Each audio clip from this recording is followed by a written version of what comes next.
A baby leopard seal there called Silas. And Silas is one of the stars of Ice Pups, a new documentary following a pack of leopard seals over one Antarctic winter. Hydrogeleptonics, to use the Latin term. Yeah, I'm doing a little bit of reading, so... Someone's very keen. Yeah, well, I'm keen. I'm keen to give of my best. Here to tell us more about these mustachioed mammals is the show's creator, Alice Clunt. Welcome. Oh, it's Alice Fluck. Right, I see what I've done. So, Alice, this isn't your first time getting close to the animal kingdom, is it? Once upon a time, you were shortlisted in the Shell Wildlife Photographer of the Year competition. Many moons ago, yes. The oil company, Shell. They used to sponsor it, yes. Well, do you know what? Good for them. I mean, you know, they get a lot of stick, don't they, for the Exxon Valdez oil spill. But then they sponsor a prize for animal photos, and you think, maybe it's time to take a fresh look at Shell.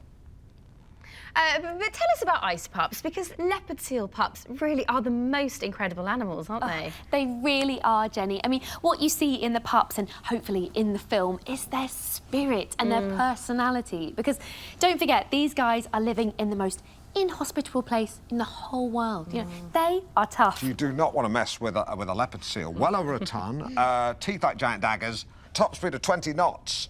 A German U-boat commander would kill for velocity like that. Awesome.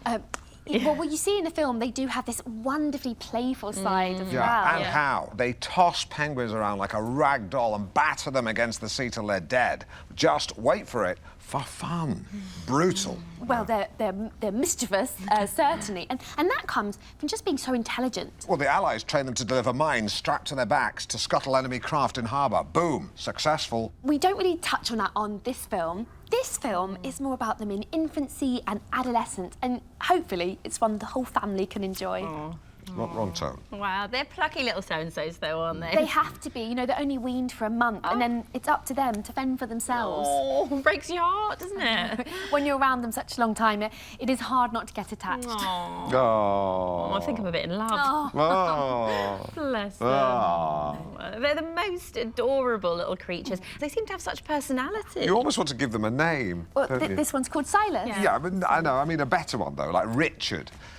Oh, I don't know whether to eat him up or wear him. Do you know what I mean, though? I suppose Eskimos do both. Well, you find leopard seals in the Antarctic. Falklanders, then. Now, Alice, the film ends with the sound of a seal cry, and it's quite a sound, isn't it? Actually, let's hear it.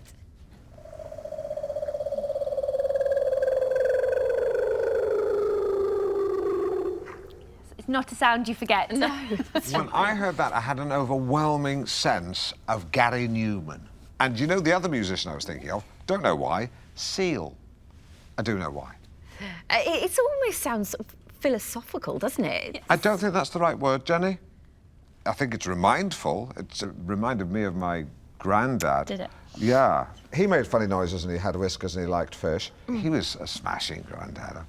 One of my earliest memories, actually, is him taking me to the fun fair, and me asking for a candy floss, and then eventually he gave in and got me one, and took me home, said goodbye, but left his hat. And when I ran to the bus stop, he wasn't there. And I saw he was walking up the hill. That's when I realised he'd spent his bus fare on my candy floss. Grandad Graham. Grandad.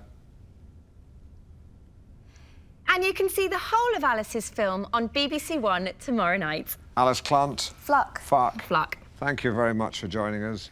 Why are clean hands important? Because humans are the most effective incubators of bacteria outside of imported meat. A fact first discovered 150 years ago in Soho, when its filthy reputation was based not on pole dancers from Lapland or lap dancers from Poland, but because of an outbreak of cholera. Imagine going into a newsagent and ordering not a can of Coca-Cola, but a can of Coca-Cholera. That's effectively what the Soho residents were doing in 1854 when they came to draw water from this pump to sate, slake, or quench their thirst. That was before the physician John Snow discovered that the disease was spread through contaminated water. And this paved the way for the invention of antibiotics, a remedy against bacteria that initially seemed infallible. I said initially slightly louder because Whilst antibiotics once stopped bacteria like these from breeding like randy Catholic rabbits, their prophylactic power has become dulled through overuse. Many liken antibiotics to giving a box of chocolates to an angry spouse. The first time, the chocolates will overwhelm the wife and quell her ire completely. The sixth, seventh time, the chocolates still subdue the miffed woman, but less than they had earlier. And by the 20th time, the chocolates have little to no potency and can even inflame the problem further. I was troubled by this. I knew more than ever before that we needed to wash our hands. But were we doing? To find out for myself, I've come to the gents' toilets at the BBC to conduct a study of my own. Hello, Alan Partridge, BBC. Did you wash your hands? Yep. Good man. I've concentrated exclusively on the gents' loos. A man standing outside a women's lavatory can be seen as predatory. Equally, a man loitering outside a gentleman's toilet can be fraught with ambiguity. So, to put it on a more formal footing, I've got this woman with a clipboard. Sorry, what's your name? Sarah. Sarah. Sarah. Sarah. Sarah. Okay. The BBC employs some 20,000 people. Just write that down. And not all of them are going to wash their hands. Right, it is Sarah. I thought you had a list. No, it's Arabic. Okay. Menial workers, for example, are employed to pick up bits of dirt, and the likelihood of them ever being asked to shake hands with senior management are very low. Put him down as a no. Still, the results made for grim reading, with just 28% saying they washed their hands. Yeah, I'm going to wash my own hands later. Swindon. And I've come to the British School of Hygiene to ask Professor Jean Chowdhury how clean hands can stop the spread of germs. Hi, Jean. Hi. Hi. Jean, hand washing. How often should we be washing them? Well, any time we come into contact with bacteria. So, after going to the toilet. Agreed. After handling raw meat. Right, and that's separate, isn't it? That's not a euphemism for the first one. No. Raw meat can harbour some pretty nasty bacteria. So, if in doubt, wash. And the advice from the World Health Organization is that we should be washing our hands for a full 20 seconds. 15's fine. Which is why there's actually an instructional video which shows exactly how to wash your hands. Yes, please. So we begin by rubbing the palms together, work up a nice creamy lather. Those are very creamy hands. And then you rub the back of your left hand with the right palm with interlaced fingers. Yeah. And same with the other hand. Yeah. And rinse with warm water. Yeah. Those taps are the same as the ones over there. Oh, yeah, we shot it here. Well, so those your hands? Mm-hmm.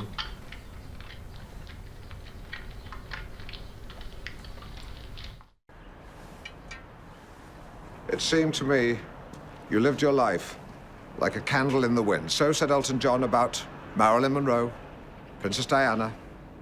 The list goes on. But John was bigger than a mere candle. It seemed to me he lived his life like an oil rig flare stuck in a North Sea gale. Like an oil rig, he drew on huge reserves of energy, was physically quite squat, and thanks to his prodigious whiskey intake, helped prop up the economy of Scotland. Your candle burned out long before your legend ever did, continued Elton. And it's no exaggeration to say that Scotland's vast reserves of oil and gas would burn out long before John's legend is ever forgotten. Exaggeration? Possibly. Sentimental nonsense? Again, unwise to rule it out. But there is broad agreement that John was good. The former BBC television centre.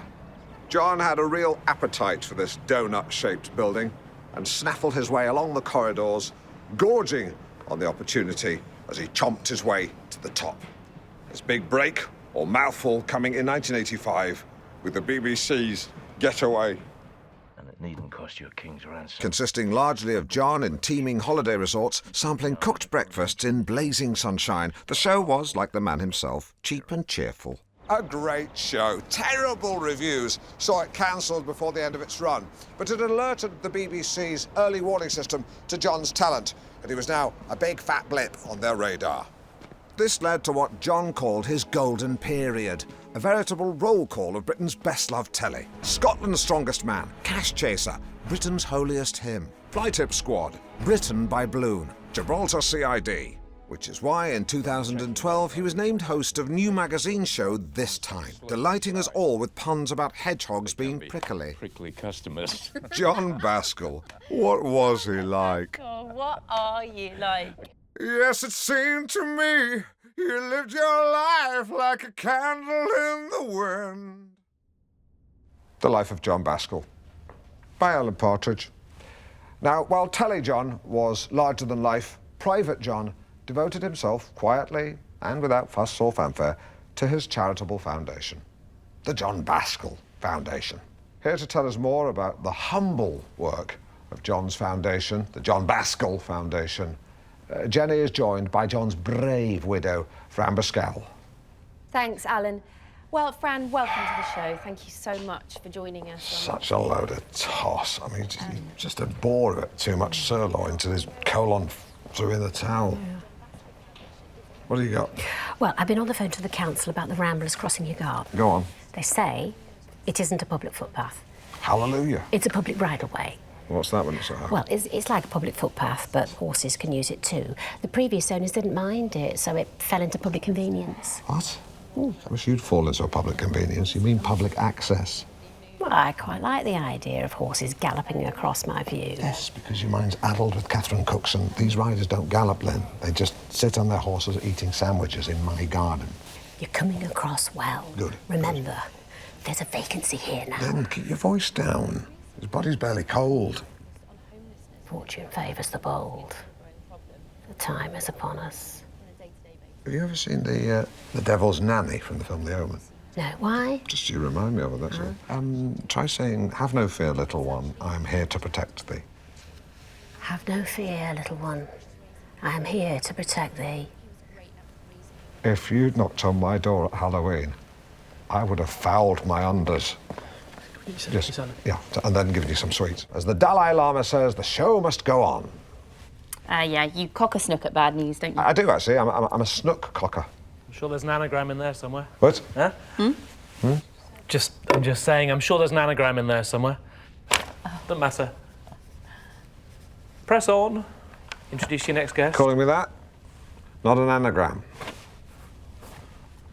Simon Denton there. Funny Simon Denton. Yes. What's fascinating about history is that, unlike bread in a bakery or love in a marriage, it's never going to run out. But military history is a genre all of its own. A new series promises to shed light on battlefield ingenuity, and we'll be talking to its presenter, Sam Chatwin, very shortly. Hello. Shortly. But first, since military history is a subject close to my heart, I thought I'd don my wellies and shed a bit of light on one of my favourite battles. Let's take a look at my report. A simple stream in North Walsham, Norfolk. But 6 centuries ago, this stream would have flowed with the blood and entrails of fallen men. I was hoping to illustrate it by pouring in this bucket of butcher's waste, but some dilbert at the council seems to think it would contaminate the water supply. So close your eyes instead and imagine bits of dead men bobbing about in red water. This was the peasants' revolt of 1381, caused, some say, by underpaying the workers. But there's compelling evidence that low wages actually increases productivity. As Kirsty Allsop says, a well-fed dog is a slow dog. Whatever the pros and cons, there can be no excuse for the peasants' antisocial behaviour. The execution of their ringleaders serving as a timely reminder that laws are there for a reason. Behind me is North Walsham Heath. What today is a pleasant place to rest was once a peasant place of rest, since many of them lay dying here. You see, razzed up on scrumpian injustice, they brought to the battle only guts and aggression. And as anyone who's played squash against Adrian Chiles will tell you, guts and aggression are no match for skill and tactics, unless his opponents had a big breakfast. The battle was bloody. After the first day, the bishop's men set up camp here on the Heath, a place for the Poop's troops to regroup and recoup. They would have discussed tactics, with a free hot meal included. Though potatoes in those days, of course, they hadn't been developed. It was simply lamb shank or the classic chicken. In contrast, one can picture the peasants loaded on cider, wheeling into bushes, telling disgusting jokes before attacking the bishop's men in dawn raids. but the lack of organisation meant they were no match for the deft swordsmanship and combat nous of a trained unit. The labourers were serfs, their hands more used to drawing milk from a goat teat than wielding a sword. The trained soldiers knew to have one hand on the hilt, the other on the pommel. That is what I do. I've got kids! God forgive me. The battle continued. The bishop's men fighting off futile, frenzied and sometimes rubbish attacks from the peasants. The battle continued till dusk.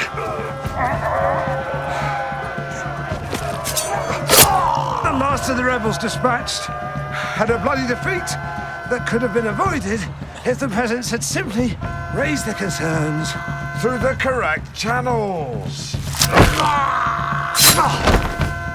A sobering reminder that war, be it the First World War, the Second World War, or the Great War of China, always takes a heavy toll. We've been fighting. And I was the winner.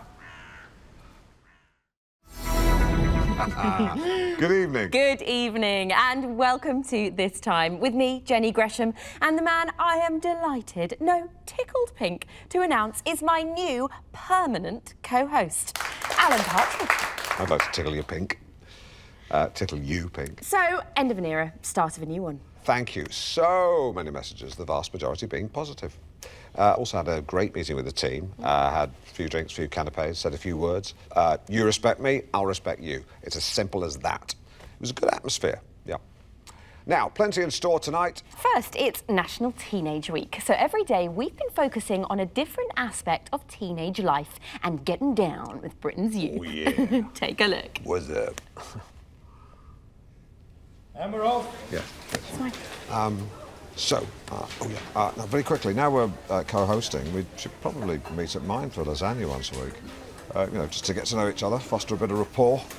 Doesn't have to be lasagna, it could be fish and chips on the cenotaph with a couple of cans. Okay, lovely. Yeah, I think Good. it's a great idea. Thank you. All right. No, it's good. And you're right about the chemistry. It's all about the chemistry. That's great. I feel like the audience can just smell insincerity. Absolutely. It's like an animal instinct. It is an animal instinct. Have you ever seen Noel Edmonds talk to contestants? They won't let cats in the studio because they start to hiss. Yeah. Well, look, I think it would be fun because it will give us a chance to air any concerns, any quibbles, and it'll be great. This is Dale. Oh, hi, Dale. I'm Jenny. Nice to meet you. What do you mean quibbles? What do you mean? I'll tell you later. You can't do that. Tell me now. You can't do that. Tell me. All right, fine. It's your diction. Thank you. Welcome back. Tomorrow, our focus is on teenage angst and the troubling issue of self-harm. Well, that's a tough issue, actually. The closest I've ever come to self-harm, I guess, would be I used to pluck nasal hairs when I was angry with myself after a show had gone badly. Sometimes poke my skin with one. I think that would make a good sword for an ant. But today, we look at youth unemployment, a trend that has caused particular decay among Scottish inner cities. And yet I know, anecdotally, from friends with large gardens, that Scottish people can make great workers. It's a shame. We're joined on the sofa by Dale Daniels, himself long-term unemployed, who now campaigns to improve prospects for Scottish youth. Dale, thanks for joining us. Welcome. Aye. Now, you're furious, aren't you? Even for a Scot. Well, so should everyone be, huh? And they've Absolutely. a so-called developed nation, you know, letting kids rot away in these estates, huh? When I grew up... I thought you were... Please. Well, when I grew up, there was industry, there was factories, and shipbuilding in the Clyde, you know, work if you wanted it. That's not there anymore, huh? And Absolutely. What? Sorry. So what happens? You know, I mean, kids fall into a cycle of crime and we lay the blame at them. But we did that, huh? You don't agree? No, I do. So how do we get out of this vicious cycle? Is it education, training? Aye, but it's bigger than that, eh? Eh. It's, you know, it's about seeing the world from, well, from their point of view, huh? You know, we closed down Sure Start and football pitches and youth centres and you wonder why the kids get any bother, huh? Yeah. I mean, I don't know if you have any kids, huh? Eh. Huh? Yeah. Huh. Well, I've got a 13-year-old, yeah, and that's why I'm saying to the government, all you're doing is building problems for the future, huh? It's amazing, because weirdly what you're saying actually makes sense. Eh? Aye. Aye. Good. Good. Jenny. Well, thank you so much, Dale Daniels. Finding the time to stay in shape isn't easy. I donned my sweatbands and leotard to find out how one street in Walsall are getting in shape. To help us look at the discipline of yesteryear, we sent Alan back to his old school. I must warn you that this film contains teachers some viewers may find disturbing. This is St Jude's High School, a secondary specialising in the performing arts and media studies. But back in the 1970s, it was an actual school, and I was a pupil here. Today, the corridors of St Jude's are alive with the sound of laughter and play. Back then, however, the school echoed with an altogether different noise.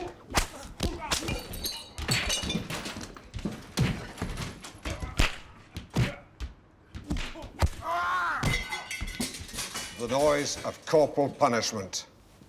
Thrashings were the order of the day back then. The only ways to avoid a walloping, keep out of trouble, or get homeschooled like Dominic Bentham. Although I think he ended up killing himself in his 40s. Alas, for those of us schooled in the classroom, the finger of blame didn't always land on the guilty. Partridge! What is that? Bring it here. And stop gawping, for crying out loud. Ordinarily, I'd see a boy taking the long walk to the teacher's desk and think he was being disruptive. Go on, sir, batter him. But on this occasion, that boy was me. What is it? It's a picture of you, sir, with a penis where your nose should be. Is that what you think I look like? It wasn't me, sir. It was Smithy. He's from a broken home. Something changed in me that day. I had walked to school a boy. Now sit down, you lemon. But I returned home, a big boy. Fortunately, what the psychotic teachers of the 1970s lacked in self-control, they also lacked in technique.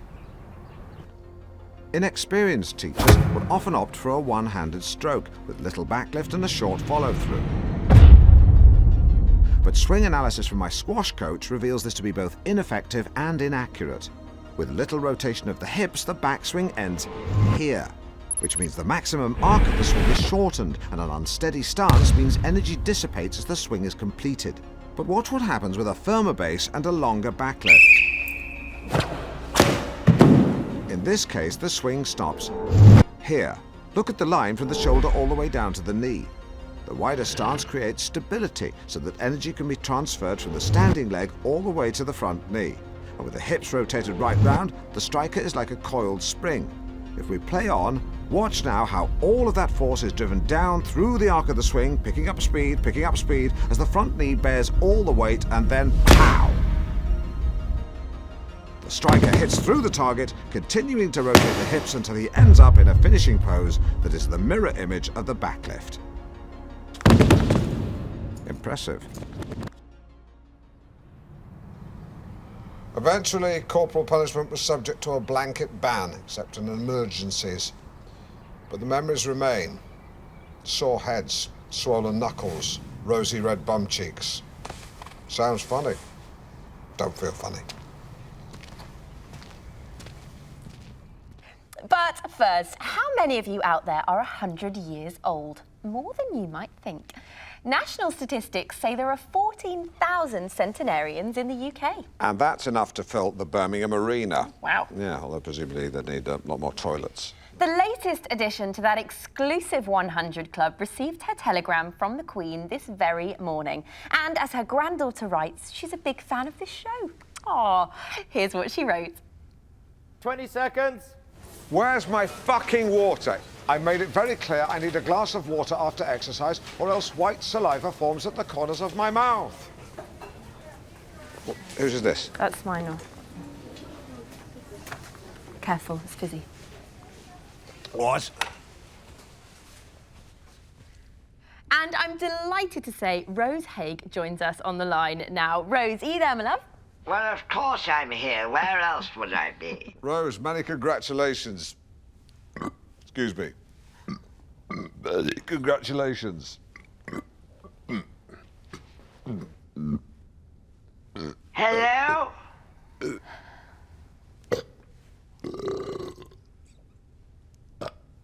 There we go. Rose, can you tell us where... No, leave it here. Here. Because if you leave it there, I can't reach it, you stupid girl. Rose, I believe your father was a captain Now, of course, stationed in the I army. grew up in the Raj, 1930s. Yes. It's perfectly pleasant. One can be rather misty-eyed. Of course, the hangover was rather botched. Mountbatten did what he could, poor old Dickie, Ratchet. That's lovely. I was just wondering about the secret to your old age. I'm talking, young man. You Sorry. normally interrupt people when they're speaking. I've been called a young man for quite some time. Stop mumbling. Why are you staring at me? What's your name? I'm a Partridge. Your point being, we had a houseboy. Not a friend, you understand, an Right. employee. Okay. He used to run errands, and we called him Brownie. Right. Not the sharpest of fellows, but curiously, he was not an Indian. Okay. He was a Negro. And they are very different, because whilst physically stronger, they... Oh dear, we seem we seem to have lost Rose there. But yes, a great achievement and a colourful character. Different times, and so apologies there for the wind and the racism. Now, mention our American cousins, and most people think weaponry, donuts, racism, and brown paper shopping bags with no handles. What's all that about? Oh dear, I thought you were having a stroke there. But there's much more to America than that. Time for New SA, our first regular update on the state of the states. We're joined by our very own Ruth Duggan for a segment as American as Mum's apple pie. You were having and a who stroke. doesn't love Mum's apple pie? Well, sure I would. I met your mum, but I imagine a kind of Nanette Newman type, crimping crusts and cutting out love hearts from excess pastry to plonk on the top of the pie lid. Something like that. What about your mum's? Well, I love my mum, but I have to say she made bad pies. And even though she loved me, she managed to make a pie without putting any love into it whatsoever. So, yeah, just chopped apples, pastry, lots of brown sugar, but, as I say, no love. But, Ruth, I bet you loved your mum's apple pie. First up, police raid a house in Cleveland and find 4 dead men in a septic tank. Not the kind of story anyone likes. I do, actually. I love anything like that. Right. Absolutely delicious. Yeah, right. You mean the apple pie. And the same, though, Ruth. All the pastry turns into a fat back. Well, quite. It's been described as a truly gruesome sight. What? A vision of hell. Dismembered limbs from as many right. as... I think you've got a bit of delay on the line. delay on the line. Copycat. So I'll just try and soldier on as best... Sorry, I didn't quite catch that. It's all right. I was just saying the same thing as you said. I should just try and push on and assume that you can hear... Yep, go ahead, Alan. No, you go ahead. Shall you I go continue? ahead. So you I'll go try- ahead. I didn't You quite go catch- ahead. It's like trying to have a chat on a webcam with someone in the Philippines. Or bloody anywhere in the world. Yes, sorry, after you. Ruth, stop talking. We're starting again. Nod when you get this. Now, Ruth, hello. Hello. Good. Do you like your mum's apple pie? Yes. And I believe the police have found the remains of 4 dead men in a house in Cleveland. Yes, that's right. Well, tell us about it and give us a long answer so we don't have to keep going back and forth. Now? Yes, now. I should knock on the side of your box.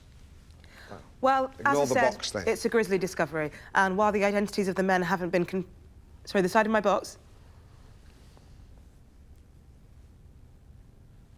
The owner of the house has been named locally as 51-year-old Brian Crilly, now the subject of a full-scale manhunt. Well, Ruth, I think we'll leave it there for today. Thank you. You're welcome, Jenny. Let you go and enjoy the sunshine. Too hot for me, I'm afraid. You back with us next week? The week after. See you then. Bye-bye. And here is the woman herself to tell us more about her new series that shines a light on women in science. It's writer and broadcaster Dee Gilhooly. Just to clarify, by the way, some viewers may mistakenly think that your second name is Hooley and your first name is Deagle. In actual fact, your second name is Gil Hooley, your first name is D. That's a full name, not an initial. Yeah. Welcome.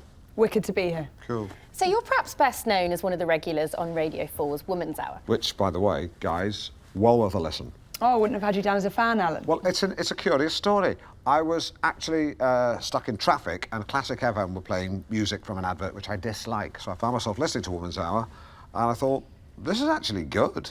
Tell your friends. I did. I told 10 men and they will tell 10 men and they will tell 10 men to tell 10 men to tell 10 men. It sounds like the kind of song you'd sing on a coach trip, but it's actually true. Now, your radio series focuses on trailblazers and groundbreakers in the field of science. Bang on, yeah. It's a chance for some brilliant, lesser-known women to have their stories told, you know what I mean? So, with all due respect to your Ada Lovelaces or Rosalind Franklins, we're going to be looking at women under the bonnet, as it were, the fuel in the turbocharger.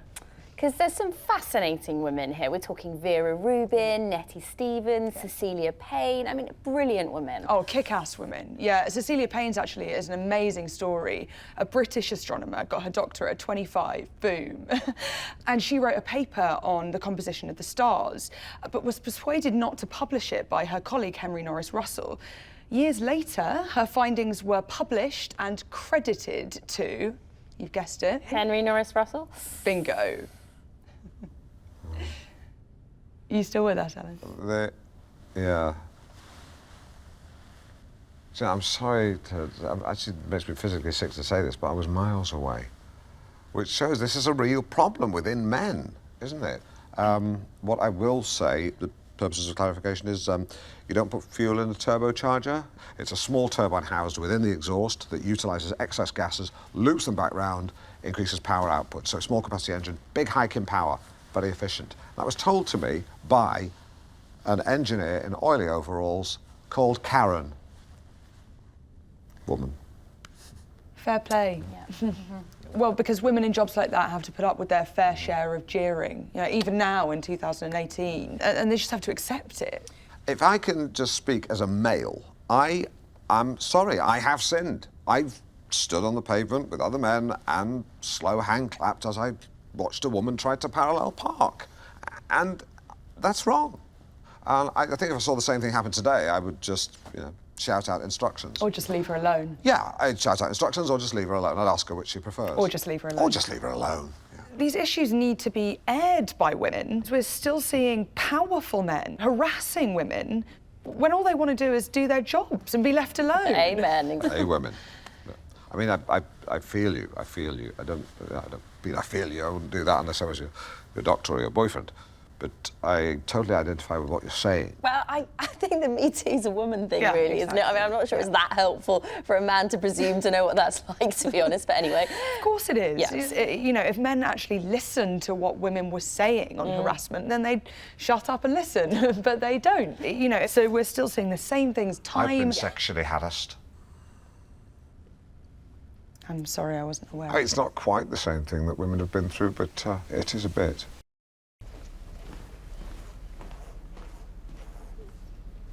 Hilary Couchman, Dr. Hilary Couchman. How long have humans been swearing? Well, curse words or vulgarities go back really as far as language itself, but when it comes to written English, we find profanities cropping up from the 13th century. So, something like this, should I wear gloves to handle The this? protocol is that the curator handles the material. Oh, OK, right. I'm pretty sure I've seen Dr. David Starkey handling stuff like this on TV. And I've even seen them let Tony Robinson have a fiddle. The protocol is the curator handles the material. You said that. Do they ever let you guys go to an area just to relax? Because they should do. Maybe that should be part of the protocol. Swearing, swear words. One of the more prominent words is the word f***, but c*** too is also common across the Germanic and Scandinavian languages. Yeah. We also find uses of piss, Well, beep it out. What areas would these profanities emanate from? I'm thinking Manchester, Liverpool. No, from across the whole country. OK. Now, what we have here are parish records from Drayton in Shropshire. When would that be? 1295. That's what these trousers cost. So, What these documents show is how the earliest instances of swear words were typically found in the names of places or people. So surnames often describe what someone was or did. Right. Here we have a listing for Henry F***a-beggar. Goodness me. Now, back then, the word f*** didn't have its current meaning. Okay. It actually referred to hitting or striking. Right, good. Well, hence the phrase, let's hire some Albanians to f*** him up. So there are terms that have fallen out of use. So here in 1740, we have the term Rantalian, which means one whose scrotum is so relaxed as to be longer than his penis. One wonders whether that's due to a truncated member or distended testes. Well, I guess it's just chicken and egg. We also find some fairly vulgar slang words for penis, such as beard splitter and arse opener, whilst fellatio was known as bagpiping. Oh, makes sense. In the 1785 book, the Classical Dictionary of the Vulgar Tongue, we find the term to huffle. Would you like to have a guess at what that means? Oh, gosh, I'll have a bash. To huffle, the act of putting my head between a lady's breasts and huffling. That's, you get the picture? No, it's another word to fellate. Right, OK. I always find it amusing when I ask people that question, what answer I'll get. Right, well, that's an interesting part of the protocol. Thank you very much, Dr. Hilary Mantel. Couchman. One who likes to squat over another... It's my surname. Right, yes, of course. We are so, with several O's, excited to be here with fashionista extraordinaire Tommy Chaucer. Tommy. Hey, and excited is right, because today is all about the skirt. After 2 years of heavy tailoring with all manners of trouser, baby, the skirt is back. OK. So cop a feel of these. Now, our first skirt is a circle skirt, modelled by the beautiful Kirsty. Hello. Just £65. She can't be. Oh, you mean the price? And it's a skirt that's an expression of joy. It's summertime, it's good times, it's light, it's airy, and it's fun. It's a happy skirt, yes, isn't it? It's very elated. It's over the moon. It is. It's chuffed to bits. Can't wipe the smile off its face. It's billowy. Like a windsock. Like a windsock. Or like a tent. Yes. A marquee, wedding marquee, like maybe. a big wedding marquee that's not been moored properly. That's right. And you can see exactly what the skirt does for Kirsty's posture, the way she walks, the way she holds herself, and wow, Kirsty owns it. Really? Oh, well, thank you for bringing it in, Kirsty. I mean, she makes it work for her. Oh, totally, yeah. I mean, Simon. Yes. Say something. It's got a beautiful silhouette. Yes, I mean, it is a great shape. It really is. I would also add that it's comfortable, modest, and good for Sunday best. Useless. And it's got 2 poppers, so you can adjust it if you do change in size or once a month, possibly. Because when a woman enters the menstrual stage of a feminine cycle, she will swell round the tummy. So let's bring out our next gorgeous girl, Julia. Julia! Now, this is a Dirndl skirt. Now, this I love. It's shaped like a bell, concentrated around the waist, around the hips, and this one is very on trend. It is like a stripy bell with her legs as the hammer. Feel the fabric, Simon, then talk about it. Really? Yeah. Yeah. Have a feel. Feel the fabric. Oh. Yeah. Decent. Yeah? Exactly, and it's Decent bit of skirt. So, no, sorry, I take that back.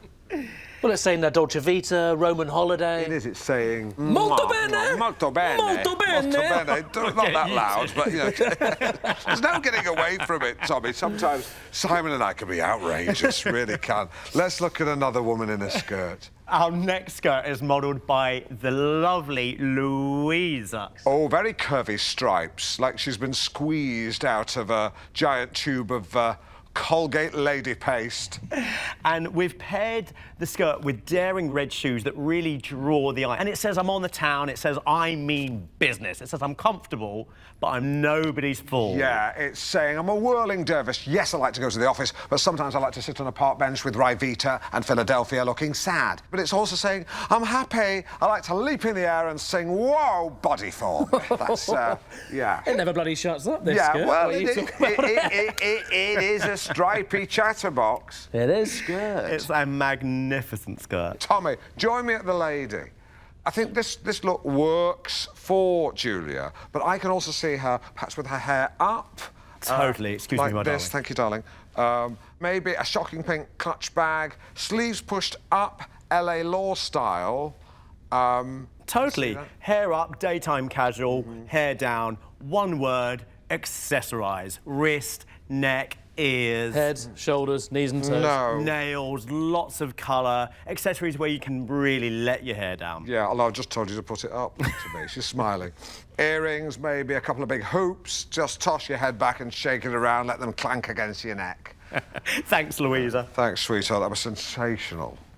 Less morning has broken, more morning has soaken, since every morning I have soaken or soaked my bed with perspiration. For this is the night sweats. This is the amount of sweat squeezed from the pillow of an ordinary sleeper. It's empty. This is the amount of sweat squeezed from my sheets after they were passed through a mangle. For I have the night sweats. But it's not just sweat I'm lying in. It's shame. I'm tired of waking up twizzled in damp duvet. Something needs to change. Gate. So, I've come to the blandly named West Sussex Sleep Clinic. After filling in a needlessly detailed questionnaire, it was time for Jim Jams and watery squash. These are my co-sleepers. Hi, Janet. They are amongst the worst sleepers in Britain. They are absolutely hopeless at it. But the chinwag over a glass of squash reminds us that we're not suffering alone. But our collective lack of sleep has rendered us all pretty irritable. Malcolm there in the green sweater thinks he's the bee's knees when he's not. Janet seems to think we want to know all about her. And Paul, Stripey Paul, is sad because he's got a dead dog. I'm going to make my excuses before someone gets chinned. Back in my room, with my head sporting more cables and lights than my assistant's modem, I was ready. And so to sleep, perchance to sweat. Fascinating stuff, and I'm joined by the clinic's sleep disorder consultant, Dr. Susan Lyle. Hello. Hello. Hello. You took a peep at my sleep. What did you reap? OK, so, yes, reviewing that night, so we can see that you were really quite restless, yeah, and quite fidgety here as well, but that's really very common, especially with light sleepers. It's really the brain's reluctance to enter into sleep mode. Busy. But it's also a sign of stress and anxiety as well, which we know can be a key cause of heavy nighttime perspiration. I'm just going to spool on. There's a moment coming up here, which is something I think you should see, because what happens around about 1:30 is you enter something called stage 4 of NREM, and it seems that the cause of your night sweats is actually a different condition. What? I think what we're seeing here is parvor nocturnus, or night terrors. Oh, my God. The last time my legs flailed like that was in a tent during an altercation with what I can only describe as a very big bee. So what sort of thing do you have nightmares about? What scares you? So you've not been involved in anything traumatic or upsetting? I recently abseiled down the side of the Shard for charity. What? When? Or was that a dream? I was doing it for the RSPCA, so Yeah, so that it would must have been a dream. Must yeah, have been a yeah. dream. It's very disturbing. Don't want to talk about him anymore. Tell me about you. You work at the clinic where I went, but I didn't see you. Oh, no, but I could see you on the monitor. Ah. Well, I've worked there for 12 years, so yes, I've watched thousands of people sleeping. Right, and do you enjoy it? Yes, I love it. It's very rewarding. Right, and why? Well, something about observing patients as they sleep. I feel like I'm a guardian angel, you know, watching over them, protecting them. But how are you protecting them? Well, in that they're in my charge, so I could harm them, but I choose not to. So I suppose in that regard, I'm protecting them from the darker side of human nature that is within us all. Susan, great having you on the show. I don't have any more questions. Simon, do you? No. Good. I'm going to let you go. I'm happy to talk more. Nah. You don't want me to stay for the phone? Nah. Instead, let's talk to viewers and ask, what do you dream about? The lines are open, so tell us what you ponder in the land of Nod. Father Paul, just in case anyone thinks I'm trying to lure you into breaking some sort of vow of silence by asking you a question, you can speak, can't you, Father? Well, I wouldn't be much of a spokesman if I never spoke. Catty! I like that. I like that. Why is it that monks love silence so much? We all need silence, and it's harder to find in the modern world. Yes, what one thinks is silence is often not, because you listen a little harder, you can hear the beep of a truck reversing, or in the still of the night, what one thinks is a neighbour's baby crying, but in actual fact it's two foxes making love with one another. I suppose the only place one can find true silence would be outer space. Hence the phrase, in space, no one can hear you scream. From Alien. Yes, I remember when I first saw that, I thought, finally, a movie that acknowledges the fact that sound cannot travel through a vacuum. I bet you guys would love a vacuum. It'd save the brothers having to sweep the floor. There's that cattiness again. I mean, you're clearly a character. You definitely are. From a Christian perspective, silence is a way of forming a deeper bond with God. Although some young Christians use noise in much the same way that sirens of Greek mythology would lure unsuspecting sailors onto the rocks, the young Christians will sing hymns whilst banging a tambourine, and in the confusion, you end up believing in God. Well, every individual has their own way of communing with God, but that's not to say that silence is purely religious. I mean, it can work wonders for your mental well-being. Why don't we try it right now? 1 minute. OK. The footage you're watching has been sped up. Current BBC programming guidelines prohibit on-air silences over 30 seconds in duration, except for state funerals like Diana's or Springwatch. While greater flexibility is permitted for BBC's 2 and 4, BBC One viewers are thought to benefit from content with frequent noises. There's your minute. Life as a monk begins at sunrise. As we quietly dwelt on our relationship with the Lord, it occurred to me that God, all-knowing, invisible, and all around us, is identical to high-speed Wi-Fi, which I know for a fact that they have at the monastery. I wondered what these men might have been before they found God. Can you read a man's story in his face? I believe you can. If I had to guess, I'd say this monk was quite high up in ICI. This monk also worked for ICI, but in a more junior role. I don't have any ideas about this monk. And this monk briefly joined the band D-Ream after Brian Cox left to become a scientist. I decided to stroll the grounds and soon found myself walking like a monk, hands behind my back, nodding at passers-by, a smile as my resting face. But smiling constantly starts to make your face ache. I wondered if it felt the same for Holly Willoughby. Although the Bible doesn't mention potted plants, monks absolutely love them. But when I lent a hand, I began to see a very different side to these brothers. You see, silence can be a kindness. It can show courtesy to a fellow clay pigeon shooter. But anyone who's driven home with their wife after a row at a party will know that silence can be used as a weapon. Could the monks have been doing the same? It amused me to imagine I was in an institute full of angry wives in big brown dresses. But the more they pretended not to see me, the more I wondered if it was intentional. And when a sprightly monk snatched my pot, I became convinced they were trying to break me. Perhaps they were tapping Morse code messages to each other on plant pots, like, why isn't this new man wearing brown? Let's pick on him till he either cries or cuts his hand. Now, we've all seen it. A teenager near a window asking Siri what the weather's like. A taxi driver using his phone to calculate your change after you've given him £20 for an £18 fare. Clearly the change is £2. But is our addiction to technology actually making us less intelligent? To gauge the public mood, we cross to Simon Denton, with a slightly expanded role, sifting through your texts, tweets, and now live calls. Howdy. Howdy. So, yeah, bigger role, more responsibility. Yes, indeed. Finally got that promotion, Ma. Same money, though, I think. Yeah. So, we've been asking, have we lost good old-fashioned British common sense? Eustace says, pick up bits of broken glass by pressing a slice of damp bread against the floor. Very good tip. I've done that myself. Yes, just remember to bin the bread afterwards. Which I didn't do, as my lips were lacerated. Oh, dear. My then girlfriend wouldn't kiss me for a week. That must have been difficult. Well, you could do other stuff. Someone else who says, I avoid pet odours in my home. Yeah, that's more of a housekeeping tip. You know, we're really asking a slightly deeper question about the way we live now. You know, have we lost something? Yeah, totally. So Anita says, if you've lost the end of a roll of sellotape, but you're saying you mean sort of lost something in society, as a society. Yeah, so the ones you selected, are they all just housekeeping tips? Yes, the tweets are. Right. We could take a phone call. Let's do it. Calls are under social, and then... No, not social.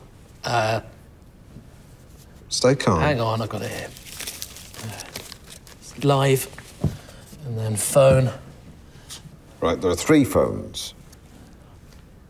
Just put phone.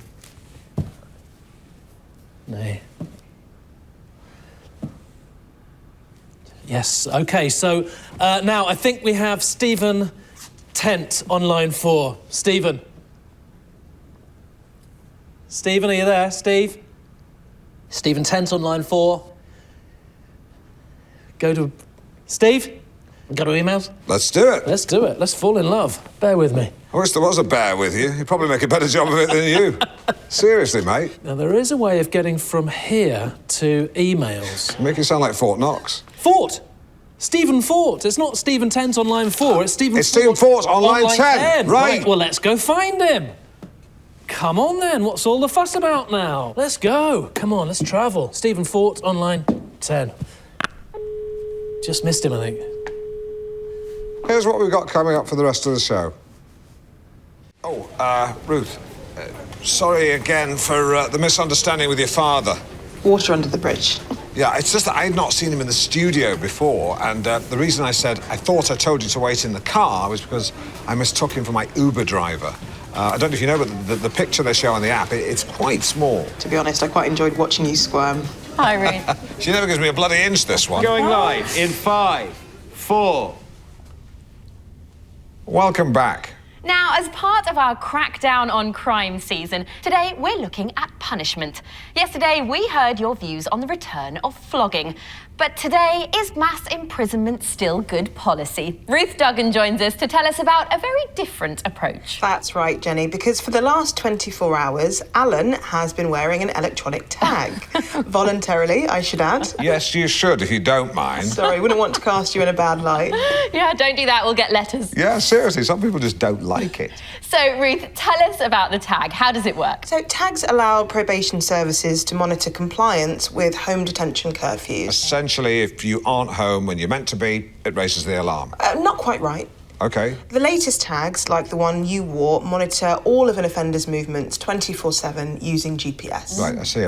I thought you told me... Allowing us to track all their movements in real time or call up anywhere they've been over the last 24 hours. Wow. Right. Something civil liberties groups might well take issue with. Yes. So this is your movement map for the 24 hours that you wore it. OK. And we can see that you made a few excursions during the day, starting with a trip to a swimming pool between 10 and 11 a.m. Mm-hmm. Put in a few lengths. Well, we know from the pool's website that it was water aerobics from 10 till 11. Yes, this week I did do that. Then there was a visit to Svensson Cosmetic Solutions. Is that a clinic? You were there for an hour just after 2 p.m. No idea. Well, we know you were.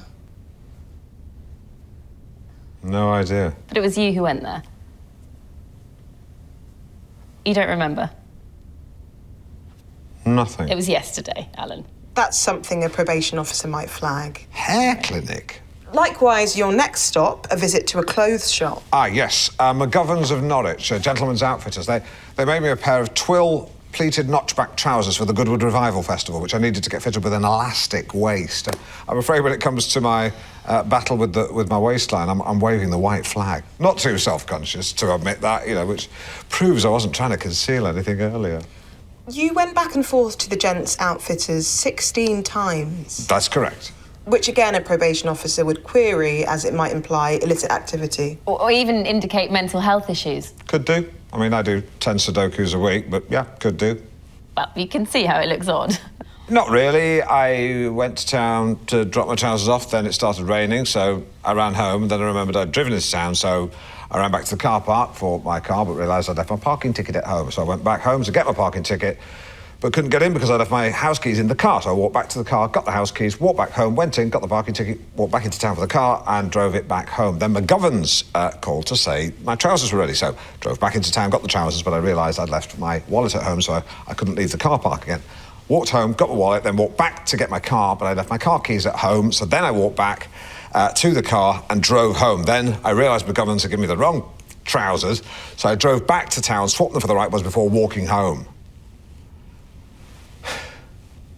And that means you left your car. Forget the car, I'm not bothered about the car, I was in pain, my scalp was bleeding. Ruth Duggan, thank you very much. You're welcome. London, the year 2023, and leather-clad renegade Nero Costa is on the run. With the police now able to detect wrongdoing before it's happened by accessing our brains over Wi-Fi for signs of thought crime, police are able to apprehend so-called pre-criminals without trial. My character, Nero Costa, is wanted for the murder of a politician he is yet to even meet. Viva la revolution! The stuff there of some dystopian sci-fi movie, currently seeking seed finance and a distributor. In real life, though, with the thought police confined to the Guardian's comment pages, we rely on mass imprisonment to curb crime. But some criminal justice campaigners even take issue with that. Why? Well, in 1971, researchers at Stanford University conducted a prison experiment in which volunteers were given roles as inmates or guards. Within days, the guards had become sadistic and cruel, the prisoners servile and weak, a power dynamic familiar to anyone who stayed with their wife's parents at Christmas.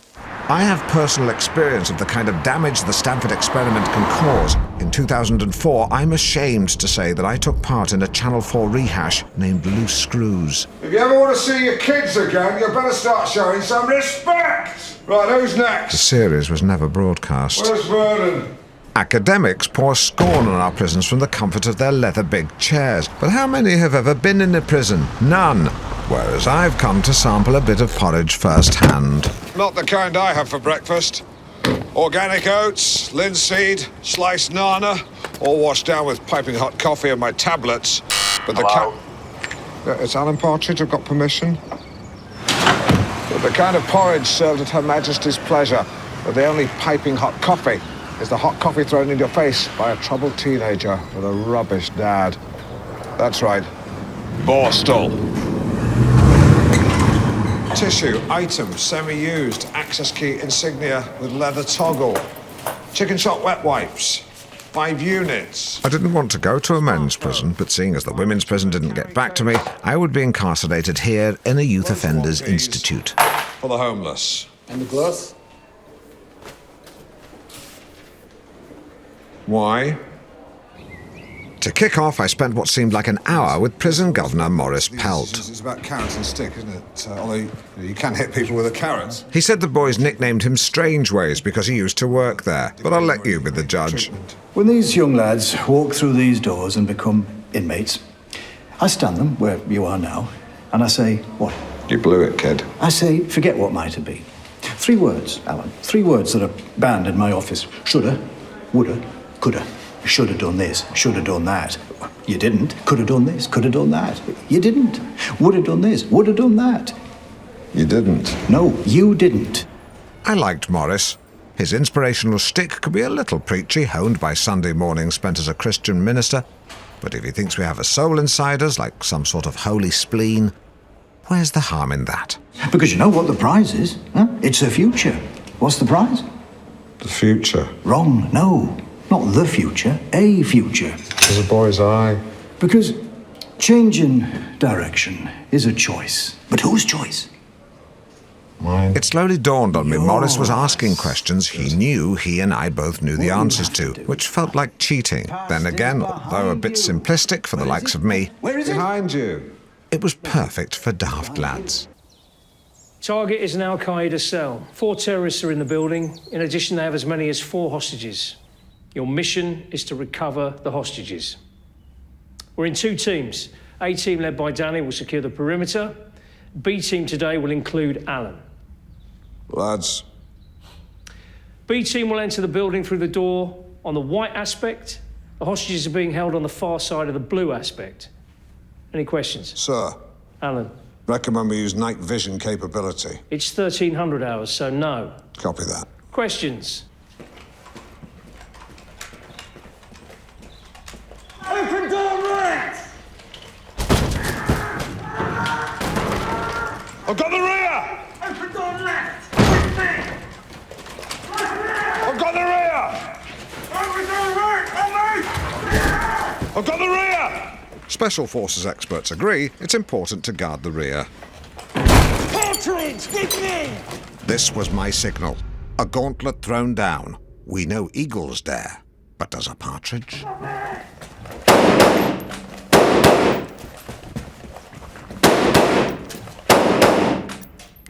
Left side clear, right side clear, room clear, hold!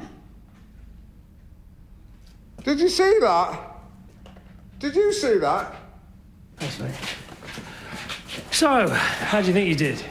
Pretty good, yeah, pretty good. Well, you discharged your firearm correctly, all neat and tidy. Yeah, I was a 6er in the Cubs. Right, well, let's have a look at the video, shall we? Yeah, this full shot, what's this stance? You're presenting a very wide target. Yeah, that's a recognised shooting stance. Where have you seen that before? The opening sequence of the James Bond films. Right, yeah. It's me and the boys are wondering where the hell's he got that from? And I told you, it's from the opening sequence of the James Bond films. Yeah. Straight away, I can see a fundamental problem. Your first 2 shots. Yeah, double tap, central torso, pretty good.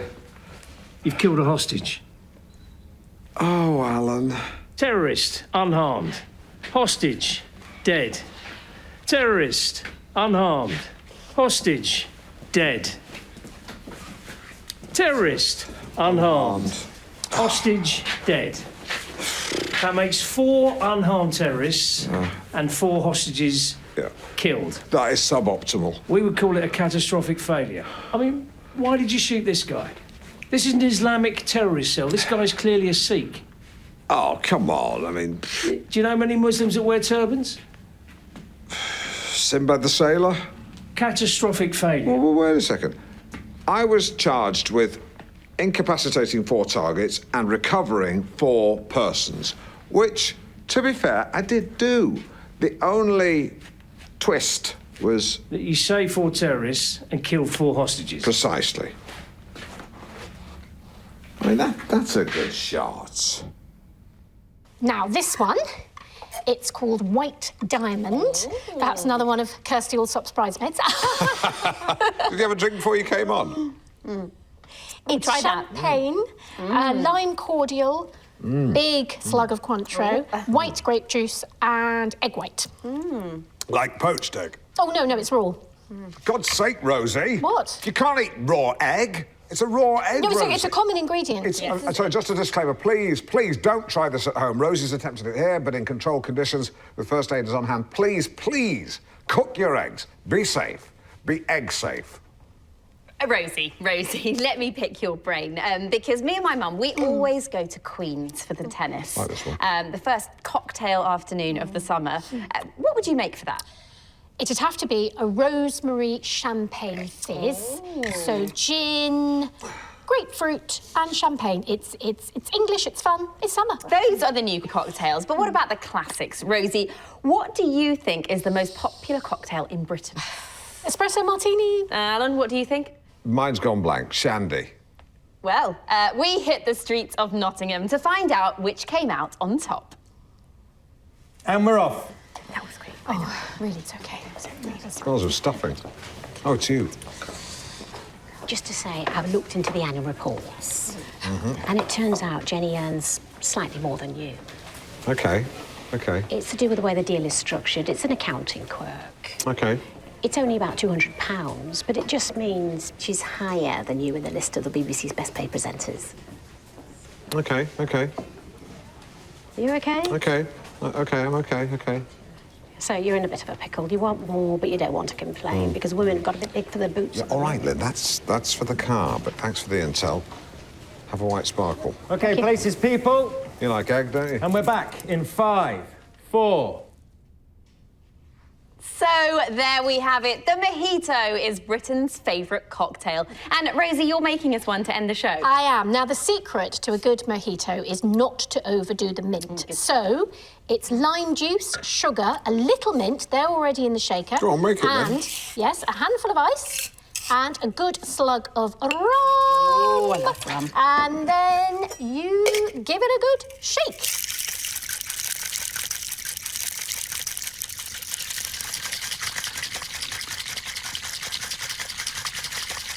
Stop looking at me. Certainly gave that what for. Would you like to have a go, No, Alan? not me. I never know where to look when I do that sort of thing. It requires a certain kind of confidence that, for whatever reason, I don't have. That's why I don't play the maracas. Give it here. All right. Stiff. It's loosening. Very stiff. You got it? All right. OK. Take me, take it.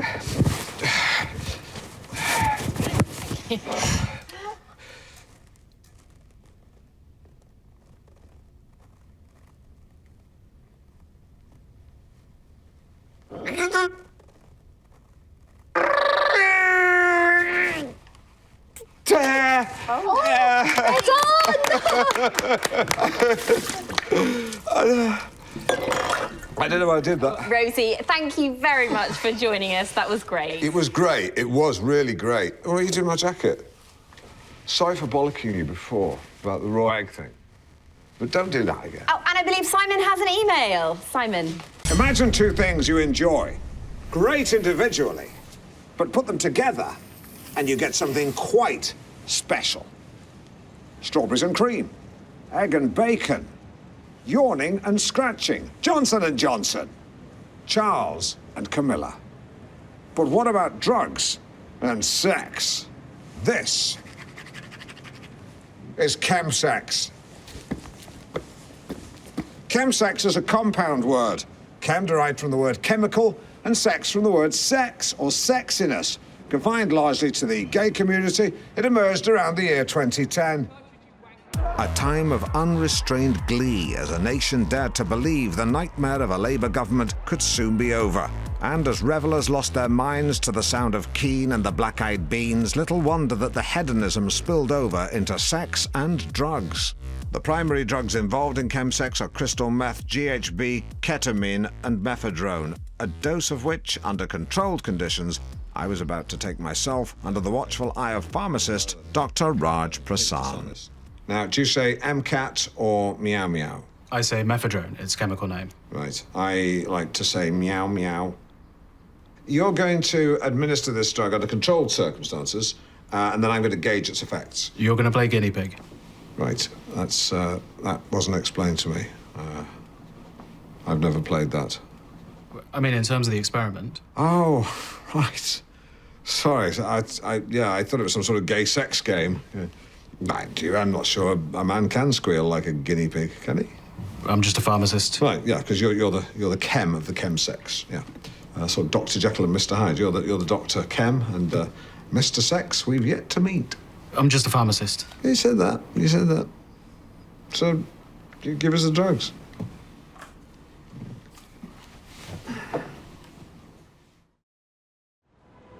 Well, it's 30 minutes later, and I don't feel especially different. Certainly, the thought of grinding myself against a stranger in a Holiday Inn is far from my thoughts. Yeah. Well, it's over an hour later. I've been told that one eyelid has drooped. I don't feel that much different. Am I in the mood for dancing? Absolutely. Do I feel sexy? Barely. Although I do have the sensation of wanting someone else to brush my hair. It's said the experiment replicates exactly the sensation of recreational drug use. Although instead of being surrounded by revellers, chewing gum and asking if you're having a good time, My only companion was a bearded doctor drinking coffee and reading a magazine. Well, the effects have completely worn off. My main recollection is an overwhelming desire to put on my comfy pyjamas and watch Tarzan. Is that sexy? I've no idea. But it was a very new feeling, and it was a very real feeling. So, drama therapy. It's therapy that uses role play to help people work through difficult or challenging situations. Well, like therapy, good drama encourages us to look inside. It helps us to understand our own behaviour and deal with emotional issues. In fact, Simon was telling me earlier that Aristotle coined the term catharsis to describe the healing we experience through drama. Hubris, nemesis, catharsis. Well, it's all Greek to me. Thought I'd do the joke this time, seeing as Simon was being a bit serious. But what kind of problems does drama therapy help to confront? It's very versatile. Marital strife, workplace disagreements, psychological trauma. Drama therapy is not always easy. It can be very challenging and sometimes tearful, but it should always feel welcoming. I think you just described the pub quiz I go to. You see, you should be saying this. Catharsis. Now, I believe we're going to see some drama therapy in action. That's right, Jenny. Over here, we have two actors, Daniel and Louise. And in a typical therapy situation, they would play out scenarios that couples can try themselves. Right. Now, in this scenario, Louise thinks that Daniel is emotionally closed off, but Daniel feels that as he's getting older, he does need more space. Guys? And you wonder why we never resolve anything. It's because we argue, and then 5 minutes later, you get upset and I have to back down. No one's saying you have to. But that's what happens when you play that card. It's not a card, Daniel. It's how I feel. Just because you're a closed book doesn't mean I have to be. What am I supposed to say to that? You should tell her that... Sorry, that's... No, that's fine. Do you want to jump in? Oh, me? God, no. Yeah, no, please do. Step in for Daniel. No, it's just... I've not acted for quite a while. Oh, I'm sorry. I hadn't realised you'd acted. Oh, yeah, I mean, just with North Norfolk players, a bit of acting, producing, directing. Most recently, A Few Good Men. Oh, so, amazing. What part did you play? The Jack Nicholson role, so Ooh. yeah, a bit of a tough act to follow, but I just tried to do it sort of, you know, like the truth. You can't handle the truth. Yeah, so I sort of went higher, and then I did the scoff at the end, which I don't think Nicholson thought of, so... Well, how would you feel about having a go at this scene? Yeah, sure. Why not? Oh, great. OK, Daniel, you step out. Louise, you're in the kitchen, you're making dinner. And Alan, start a conversation when you're ready. OK.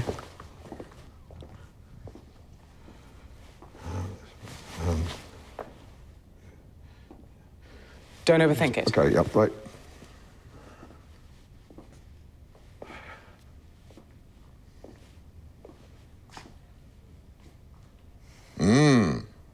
Smells good. It's just spag bowl. I didn't mean the dinner. Well, you never normally come in till it's cold. I'm sorry to go on. I just don't want you to feel like I'm complaining because I want to spend time with you. Hey, baby girl. Just been out on my bike. My motorcycling's important to me. You know that. But you know the best part of the journey? Riding that steel horse back home to you. Try it without the accent. Me or her? You. OK, but the general direction... Forget all that. Both of you sit at the table. OK. Now, let's just pretend that she's your actual wife. Yeah.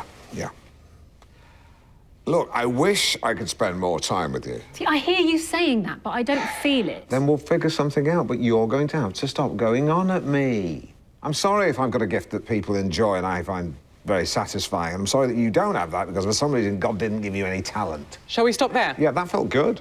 Quiz. One of these people spent World War II sewing uniforms, the other flying Spitfires. So, which was which? The answer will surprise you. The seamstress, this man, who got into sewing rather than fighting because he was severely mollycoddled by his mother, and sadly, the poor chap ended up as a softie. The Spitfire pilot, a woman, Eleanor Hartley, who defied convention to help transport military aircraft to wherever it was needed. Because it's an irrefutable fact that without the role played by women in almost every sphere in both civil and military life, the Second World War would have been slightly harder to win. Today, Eleanor is 94 and has very kindly agreed to join us here at Goodwood Aerodrome to return to the wonderful machines that she once flew. Eleanor, thank you so much for joining us. It's lovely to be here. A wonderful, wonderful woman to whom we all owe an enormous debt of gratitude. In the end, though, her interview was largely unusable. Heavy frost this morning. To learn more, I spoke to a man much better versed in Spitfire history. Good morning. My name's Alan. Roger. And your name? Roger. Oh, sorry, I thought you were agreeing with me. No, just telling you my name. Oh, I see. Right. Well, I'm Alan Partridge. Roger that. Right. And your full name? That. Is your name, don't say anything, is your name Roger That? It turns out the airman, a bit of a character with a love of wordplay, is actually called Paul Wheeler. But he pretends to be called Roger That to bamboozle new trainees. He has also appeared on Countdown. I really didn't do jokes like that because I'm a journalist. Now, Eleanor here, one of the few people left alive who understands what it was like to fly the Spitfire and carry that huge responsibility. What was it like, do you think, for people like Eleanor to carry such huge responsibility? Well, I don't think anyone was in any doubt as to how integral Spitfire was to the war effort. I suppose the only way to truly understand the sacrifice made by Eleanor and people like her is for me to put myself in their shoes. So if the plane gets into trouble, there's no ejector seat, so you'll have to bail out. Why would the plane get into trouble? Oh, we just have to give you the bailout procedure. Okay. So if the pilot says jump, jump, jump, you lower the seat, you unlatch the canopy, you unplug the radio, open the door, jump away from the plane, and deploy your parachute by pulling the D-ring. D-ring? No, D-ring. Yes, of course. Now, if you land in water... Oh, hang on. Say it again? Yes, again. Lower the seat, unlatch the canopy, unplug the radio... Why not do that bit? Well, you need to do that bit, otherwise you'll be tethered to the plane and pulled down to earth with it. OK, I'll definitely do that then. I'll just asterisk the important ones. Well, they were all important. Yeah, I'll asterisk all of them then. And after a handful of toilet trips, which I'm told is perfectly normal, it was time to spread my wings like the arms of a bird and take off. Does this say latch or cat? Can't look right now, sorry. Can you radio and ask someone? Not right now. OK, but soon. I was quickly lost in admiration for this plucky little aeroplane, and it was a privilege to climb heavenwards until I was touching the face of God with the very tip of my nose.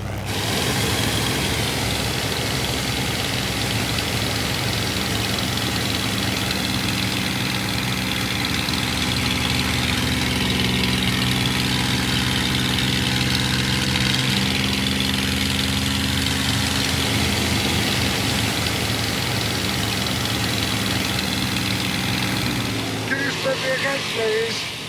I didn't like it before, but I do like it now, so spin me again, please. Oh, yeah. Up here, you can be proud to be British, and no left-wing people can tut at you. No one to admonish you for having a certain point of view. No one accusing you of culturally appropriating a Moroccan because you're wearing a fez, even though you'd only gone as Tommy Cooper. Sometimes wonder why we bothered winning the war. If you're scratching your head wondering why Simon Denton is sitting on the sofa, do not adjust your set. It does look odd. Simon is here to introduce his very first item, perhaps the shape of things to come. Well, just a one-off. He's on holiday on the sofa, but he lives at the Digi-Wall. Simon. Now, when one pensioner's local cinema closed, his plans for a birthday movie were scuppered. That was until his friends decided to step up and reenact his favourite Hitchcock film, Rear Window. I went along to take a look. And action! And we're off. Oh, that was so good. That was great. It was good for you, mate. Yeah, that's pretty good. It's grainy black and white. Is that to look a bit... Hitchcock. Yeah. Yeah. That's lovely, yeah. I mean, Rear Window's in colour, of course, but I don't think that matters one bit. So how did this land in your lap? I just mentioned it to Howard and he said, yeah, give it a go. Yeah. Right. You know, you can always talk to me about work stuff like we agreed, mate. Yeah. Quick shot of you nodding. It's just an edit point. Edit point? I've been here a while. I'm starting to learn how things work. Are you? Here comes a good bit. Excuse me. Tiff, you're not gonna... We've got to take a rain check on Cornwall. I know. I got a couple of Japanese business associates flying in from Japan to possibly invest in the blooming production company, so... What business associates? John Kawasaki and John Suzuki. Yeah. John Yamaha couldn't make it. I suppose they are both named after Japanese motorcycle brands. No, I tried to move it, but I said, John's, could you make it any other weekend? But they said, no can do. No can do.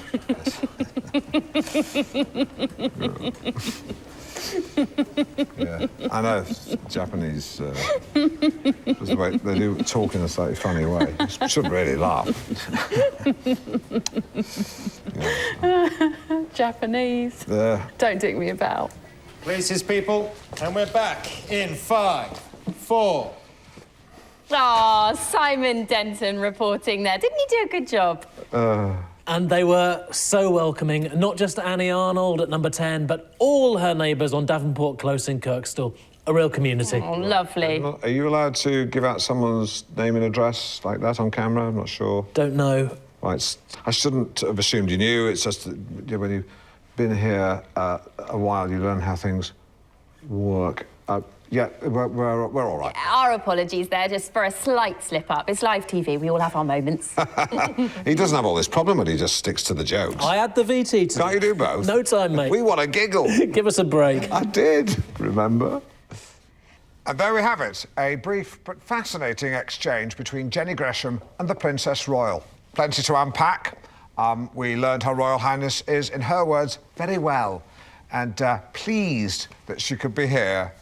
She went on to describe her duties as varied and talked about her affection for her family. Good, solid stuff. Now, though, it's time to hear from you at home as we ask for your thoughts on what the future holds for Britain's favourite family. Of course, we've also been asking for your encounters with royalty, and don't forget to share your tips on modern-day etiquette. Keep those coming in. And tomorrow, should we scrap HS2? Jesus Christ. Well, we do need to hear viewers. Why? Why do we need to hear from the viewers? Tell us what you think, join the conversation, get involved, share your views. Is it snowing where you are? Do you like fireworks? What's your favourite soup? Who gives a shit? Excuse me, apologies for the language there. Michael Gove said we've had enough of experts. Do you know who I've had enough of?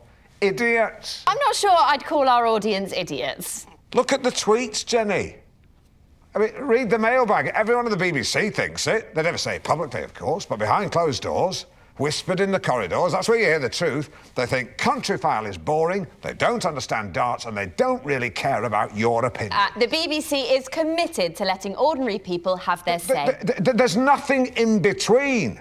It's either BBC4 Live from the Hay on Wye Book Festival, or other people telling us they think dogs are better than cats. You feel like throwing open your windows and saying, I am hopping mad and I want something in the middle. Are you finished? Julian Fellows.